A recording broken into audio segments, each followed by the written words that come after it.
So I want to make a video here about the concept of tithing and how Hashem teaches us about tithing connected to the 10 Sefirot.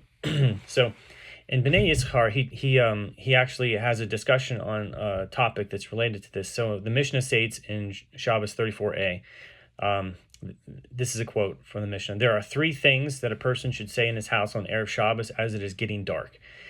Have you separated the tithes? Have you set up the Eruv? Light the candles." So I'm going to focus in on this idea of have you separated the tithes?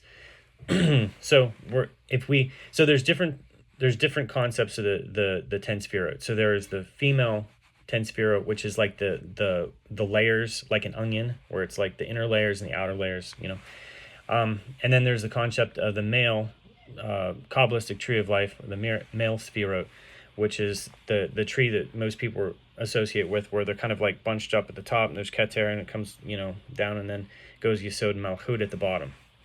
So I want to talk about that aspect of it. So basically, the Keter of one world is the Malchut of the world above it, or the Malchut of one world is the Keter of the one below it. So they connect, right? The bottom of one is the top of another world. And basically what we'll see through this is that, Hashem, he says in here that the idea of have you separated the tithes is, have you sanctified each of the 10 areas of your body that correspond to the 10 Sefirot? Have you sanctified each of those tenths of your body? Because the word isartem, it means have you tenthed, right? So you're separated into tenths. So basically, are you separating your life? Are you dividing your life into these tenths? Are you sanctifying each part of that? Okay. But the interesting thing is that whenever we tithe, that you're taking that materialistic part of your life and you're giving it back to Hashem.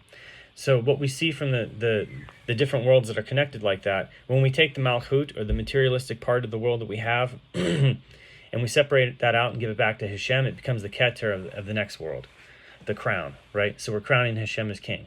So, and this is actually the season. Pesach is the season where you're taking that Gashmiut, that like you're escaping that materialistic world to live in on a higher spiritual plane, right? You're ascending out of Egypt, the land of materialism and physicality, and you're pursuing the spirituality, the ruchaniut, by living with Hashem in the desert with nothing. Like there's no farming, there's no nothing. Like you're going to a world where you don't even know that there's going to be water at the next stop, and Hashem brings the water right out of a rock.